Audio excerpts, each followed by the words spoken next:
প্রিয় দর্শক সবাই কেমন আছেন? আশা করি সবাই ভালো আছেন।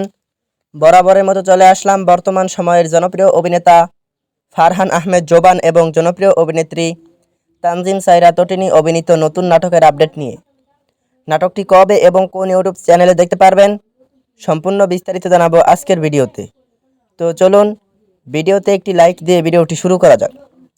নাট্য ইন্ডাস্ট্রির জনপ্রিয় নাট্য পরিচালক মাহমুদ মাহিন পরিচালিত নাটক মন বদল। নাটকটিতে অভিনয় করেছেন জনপ্রিয় অভিনেতা ফারহান আহমেদ জোবান এবং জনপ্রিয় অভিনেত্রী তানজিম সাইরা টটিনী সহ আরও অনেকেই। 2025 সালে মুক্তিপ্রাপ্ত এই নাটকটি দর্শকদের মধ্যে উত্তেজনা তৈরি করেছে। নাটকটি আপনারা খুব শীঘ্রই সিএমবি অফিসিয়াল ইউটিউব চ্যানেলে দেখতে পারবেন। আর নাটকটি রিলিজ ডেট জানা মাত্রই আমরা আমাদের চ্যানেলের মাধ্যমে জানিয়ে দেব। তো যারা এখনও আমাদের চ্যানেলটি সাবস্ক্রাইব করেননি, এখনই চ্যানেলটি সাবস্ক্রাইব করুন। তো নাটকটি দেখার জন্য কে কতটা এক্সাইটেড অবশ্যই কমেন্ট করে জানাবেন এবং নাটকের বিভিন্ন নতুন নতুন আপডেট সবার আগে পেতে চ্যানেলটি সাবস্ক্রাইব করুন। ধন্যবাদ সবাইকে এতক্ষণ পর্যন্ত ভিডিওটি দেখার জন্য। আল্লাহ হাফেজ।